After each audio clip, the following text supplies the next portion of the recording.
El incidente del bosque de Rendlesham es uno de los casos de avistamientos ovni más enigmáticos y discutidos del Reino Unido.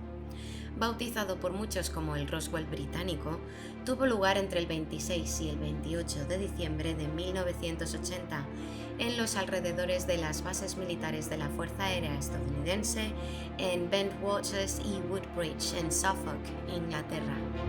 Durante esas noches, varios miembros del personal militar aseguraron haber presenciado luces extrañas y objetos voladores no identificados en el bosque cercano. El suceso comenzó cuando el sargento Jim Peniston y el oficial John Burroughs fueron enviados a investigar lo que se pensaba que era un posible accidente de avión. Al llegar, observaron un objeto luminoso, metálico y triangular, que supuestamente se movía entre los árboles, emitiendo una luz blanca intensa y luces de colores en sus bordes. El oficial Charles Holt, el segundo al mando de la base, se involucró personalmente en la investigación la noche siguiente, cuando un grupo adicional de soldados presenció luces brillantes y fenómenos inexplicables. Holt grabó un audio mientras él y su equipo intentaban rastrear la fuente de las luces, documentando sus observaciones. Durante una exploración encontraron 3 huellas en el suelo y marcas de quemaduras en los árboles que, según afirmaron, coincidían con el lugar donde el objeto había sido visto. Además, utilizaron un contador Geiger para medir la radiación en el área y detectaron niveles superiores a los normales. El Ministerio de Defensa del Reino Unido también se interesó en el incidente, aunque su investigación concluyó sin atribuir el fenómeno a ninguna amenaza para la seguridad nacional. A lo largo de los años, este ministerio ha publicado archivos relacionados con el caso, algunos de los cuales sugieren que las luces avistadas pudieron haber sido una confusión con el faro de Offerness o la luz de un barco. No obstante, esta explicación no ha convencido a todos los involucrados, especialmente a Charles Holt, quien se ha mantenido firme en que el avistamiento no pudo ser causado por las opciones propuestas. El caso del bosque de Rendlesham ha trascendido como uno de los casos más documentados, con testigos de estatus militar y disponibilidad de grabaciones y registros oficiales. Uno de los soldados que acudió a investigar con Holt fue Larry Warren, a quien hemos tenido la oportunidad de entrevistar. Hola y bienvenidos a una nueva entrevista para el canal de Enigma. Y aquí sentado conmigo está el señor Larry Warren, que es uno de los testigos principales del caso Rendlesham Forest. It's kind of a tongue twister for me. I don't like the name myself. Okay, so Mr. Warren, could you please describe, kind of in a concise way, what you saw and felt during the night of the sighting? I was on the third night of incidents known as the Rendlesham Forest incident. There's actually 4. And I was on duty as a security policeman on RAF Bentwaters. We had nuclear weapons, very serious frontline NATO base in the Cold War, December 1980. I didn't know about previous 2 nights. I wasn't there. It's known. I won't talk about that because I didn't live it. I was on a remote post on RAF Bentwaters called Perimeter 18. I didn't know of previous nights. We have to check in via radio, Motorola handhelds every 15 minutes. My post is secure, just the control people. In the weapons storage area where we secretly house nuclear weapons, unbeknownst to the people of Great Britain, the government knew. So it's heavy security there. I wasn't even cleared to work with the weapons yet, or work in that area. I had more time to get. A call came out, those lights are back. And I'm like, what lights? Over the radios. And the shift supervisor, whoever that was, said, maintain radio silence on that. I didn't know what they meant.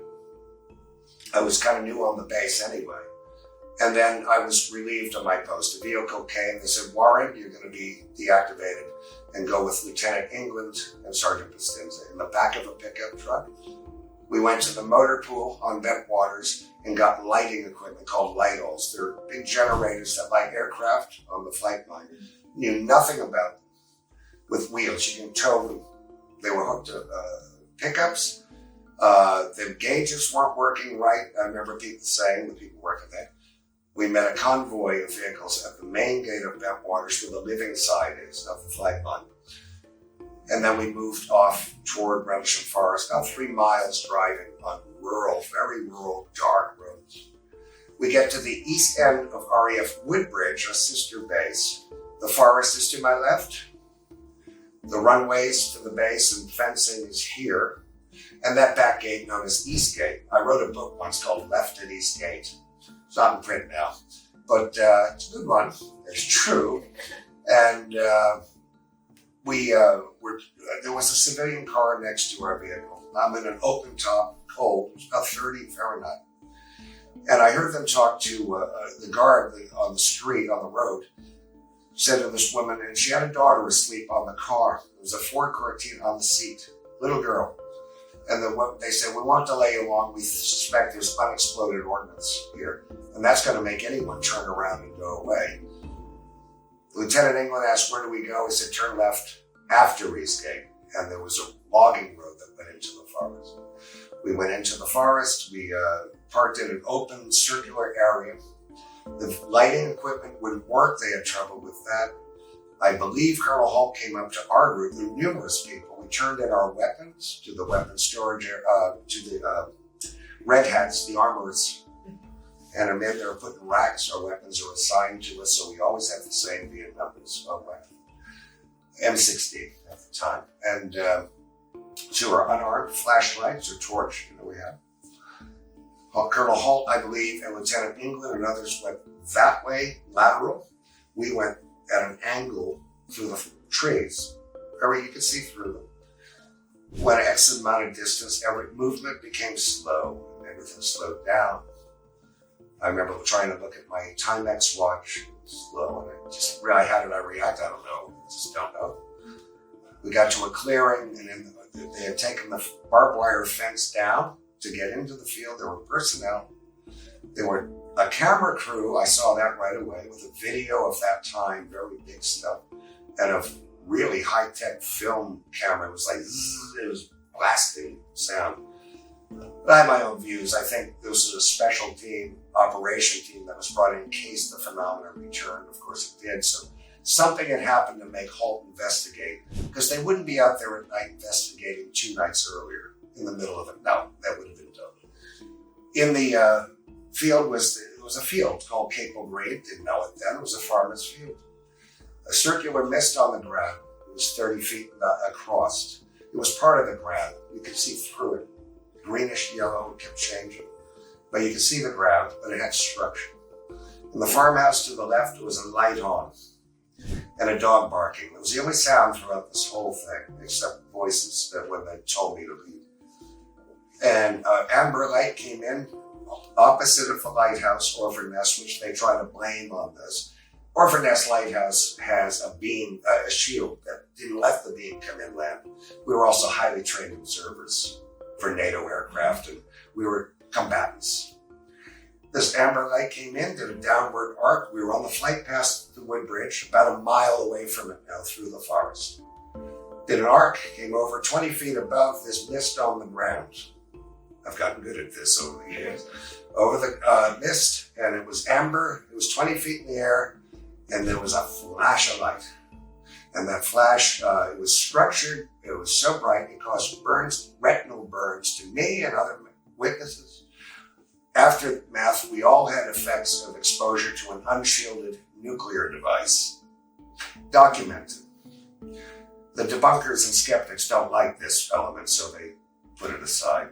Sorry to interrupt you. Do you have medical records? I do. I stole them from the Air Force. Are they published somewhere? Some are in my book, Left at Eastgate, out of print, but you'll be seeing all of this.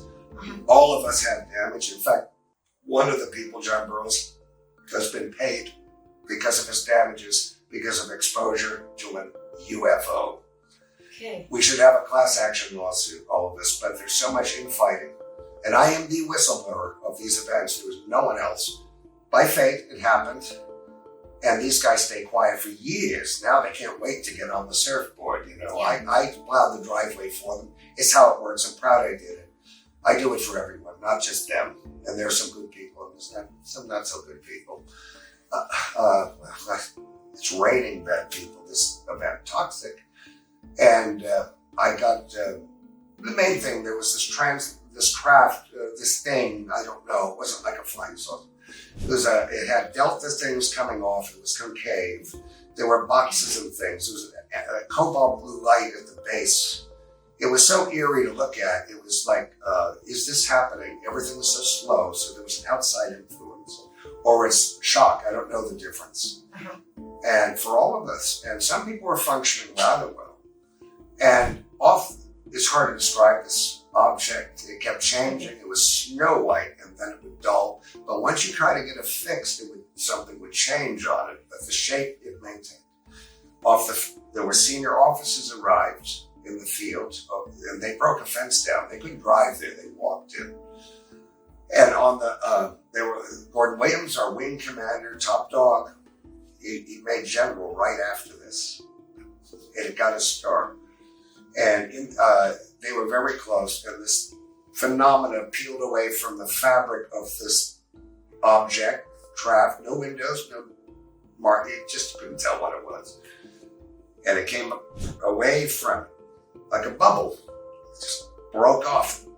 And then it started to split into three. And they were 4 feet in height, 5 feet in height. And within it was these things, each of the three, that had faces. As it faded out, it was bluish gold, each of these container things. Now, I don't know if it was a projection from inside it, outside. I don't know. This wasn't drugs, though. Sorry, you mean there was something inside with a face, or the objects themselves had faces? No, inside it were these little fellas. How were those faces? They were like, have you ever seen the book cover Communion? Yeah. Them. Okay. Except they were, I could see really the eye thing, you know. This is long before Communion. And I kind of knew UFOs existed anyway, it was still very bright. You could see the lower extremities, you know, but very broad here, but little things. So my side, Adrian Bastinza, Sergeant Bastinza, I can remember saying to her, so, what are these children doing here? What are these kids doing here? And I'm like, and the cameras are filming. I've heard there was communication. I've never said that. How would I know?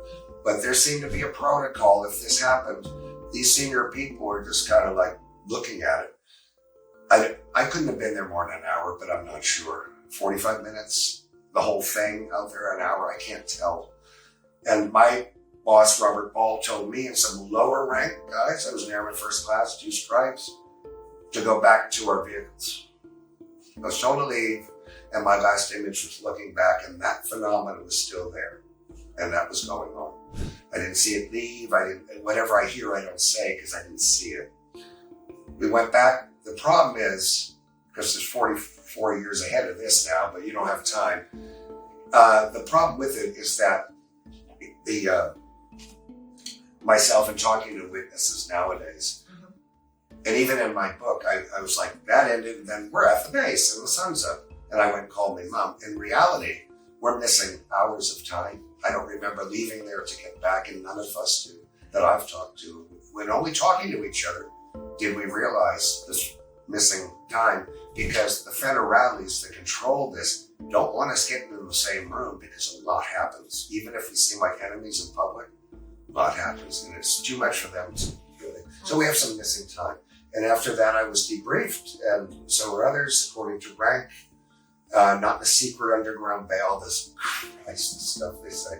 But we were debriefed by the Navy, Office of Naval Intelligence, that came up from London, and NSA. And they were the serious ones. It was an admiral that debriefed us. They didn't say UFOs or anything. They called it off-Earth technology or off-Earth phenomena. And if you speak about it, bullets are cheap. Bullets are cheap, they told us. We're serving that group that told us, basically, we'll kill you. That's very cautious of them. We'll kill you.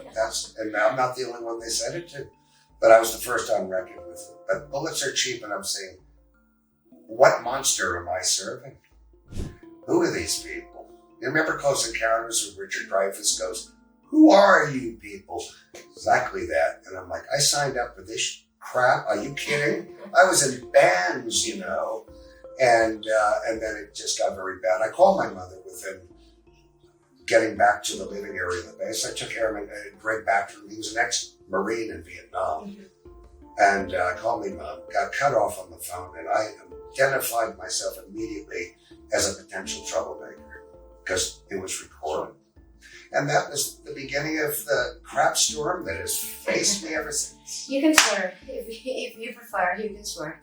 Don't worry. Well, I'm not a stranger to the F words, perhaps. You know, I could do better than that, but I won't. I don't want a bad reputation. I already got one in the police here.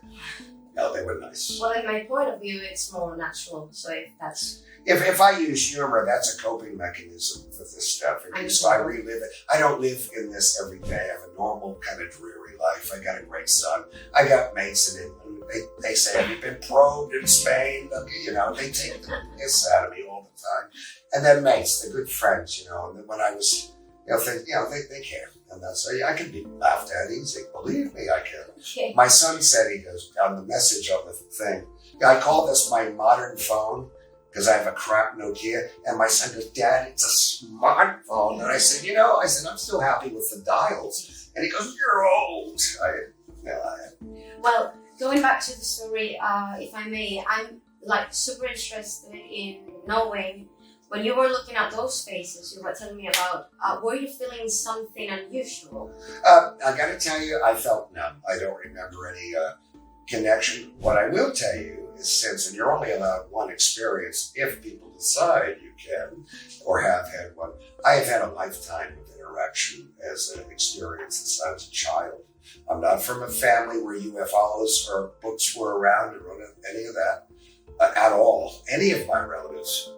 I'm the one. My sister doesn't even believe it. She goes, well, I believe something happened. She doesn't believe in Bigfoot or whales even. She just Gucci bags and the Democrats.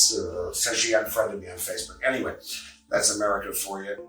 Oh God, where do I begin? It's a cluster of 40. It's where does it begin and end?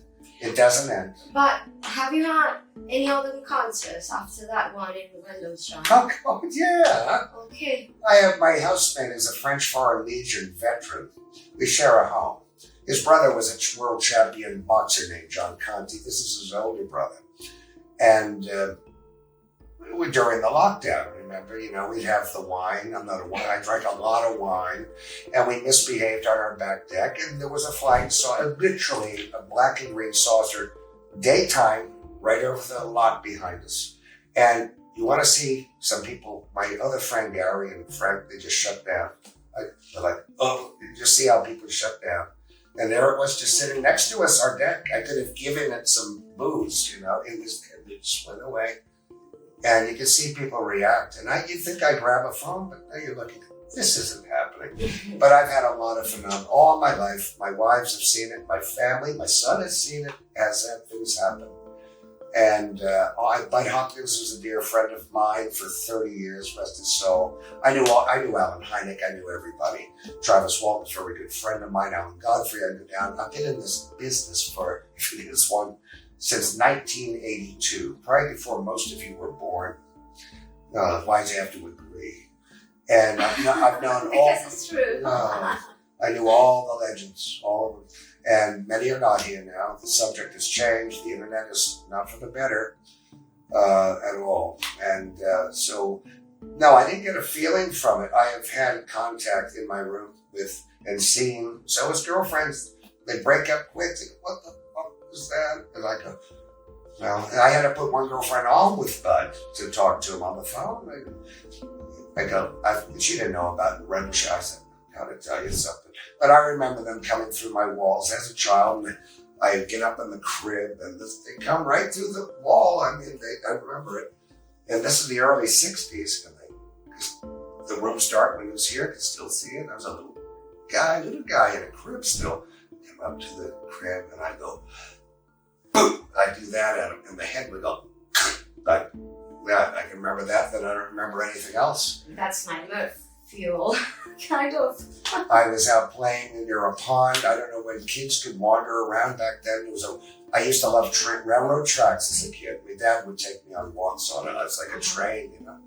And one time I'm playing at this pond, and there's an apple tree. New York State has apples trees and all. And I'm next to I hear this buzz in my head, real strong. And this is about 1965, you know. So I'm a kid, a 4-year-old running around the woods, but different times, isn't it? And I look, and there's this amorphous thing wrapped around the tree, and this tall thing with a blue, you know, like a bad science fiction movie from the 50s, praying mantis person things. They're real, and it's just looking, but it was about I mean, it was really tall. It had this bright, not blue, but blue, bright, like the King of Venus kind of outfit. Tall, and it's just looking at me, and it was near this thing around this, I don't know what, and I still remember it very clearly, very, very, very clearly. And in my head, it was like, I had a doll. This is how the psychology of these things play, whatever they are, is you know, I had a doll of a lobster, and I pictured, the image in my head was the lobster in this pond, and if you've seen me, that's where your doll will end up, in the pond. You know, it scares a kid, because it was like, who has a toy lobster? I did. And so, yes, I am very versed with the phenomena. I have no memory, thank God, of being on board any craft or going through. I have no doubt I have been. I've had things in me, and plant type things. I was regressed by Bud a number of times. My mother and I had 2 definite abductions on the highway. In the room in 1974, my mother and I was visiting her in New York, upstate. So I didn't need Rendlesham. I was scared. I was 13. I played ice hockey. You know, I was no snug. And I'm in my sister's room. She's sharing a room with me, Mom. I was 13. And I can remember, and there was a big light outside the apartment window. And I woke up scared. I can still remember it. It was 3 days before John Lennon has his UFO sighting over New York. There was a big wave. And I woke up scared, went into my mom's room on the back of New York Thruway was behind us in some tree. And they were asleep. And my sister was there. My mom's over here. And I just went down on the floor with a pillow and I was sleeping back. Next thing I know, I heard my name twice. I can still hear it. Oh, Larry. And it was a male voice. And there were no males there. I get up and I feel like I was, again, like being pushed down and crawl. And there's my mother sitting up in bed, like shocked to see me, looking out the window. And I can see her still with this kind of light on her, very slight. And she's saying something very slow. I go around. I had to hold myself up and get to that side. I was interested in UFOs. I read about them, you know, and all this. And I go, you know, we have screens on our windows. England doesn't, but in America, screens so bugs don't come in your house in the summer. And I can remember the smell of that screen. And my mother goes, look at this. For the life of me, I can't see it. Even now, I see a glint here of silver in my eye. Can't see it. My mother saw everything. It was 2 diamonds that went down the whole apartment building. Connect a diamond thing here and connected by a long bar. Bright as hell, and yet it didn't throw light out, but it was bright. And my mother woke up too, and she knew something was behind her and saw it. Next time I went, oh. And I would have been out of that apartment out in the back there after it. Mm-hmm. And it was there. It was lit. I said, there was a row of trees, so it was there. And my mother said, your face was this far from it. Oh, I don't want to know anymore. The weight on me was terrific. I don't get asked these things a lot. You know, it's always Rendlesham. And I ended up back on the floor. As soon as I woke up suddenly and the sun was just coming up on the floor, and I ran to the window. Fully active. I knew something. That day, my mother had drawn a picture of what she had seen. And I was kind of really UFO crazy as a kid because it was big and set. Charlie Hickson, Calvin Parker, Pascagoula. Mm-hmm. I knew both of them. You know, they're both gone. Knew them well, friends. They Stan Friedman, good for all of them, right? And you name them, I knew them. The good, bad, and the ugly. And we got the damnedest thing is that day, my mother, who's an artist, drew these. This is what she saw. That picture's missing. Cool shot. And that night, and I was just very kind of dull. You know, not like hyper about it. There was something wrong. And my sister went up this place called Lake George, New York with her friend on her dad's boat. She's younger than me. Well, she's 61 now. They were up on the boat for the day. I remember the vibe that day. It wasn't myself. And my sister comes running in, turn on the radio. There's UFOs all over. It is all documented. Upstate New York, in this area, Glens Falls, New York, above Albany, the state capital.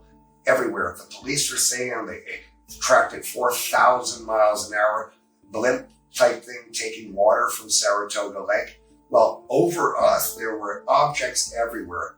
And I never went outside to even look. And it was all live from this baseball park. And they were saying, people have to stop coming here. They can't control the roads. It was seen by everyone. All this fun. And my mother, I said, I never left the house to see anything. Come on.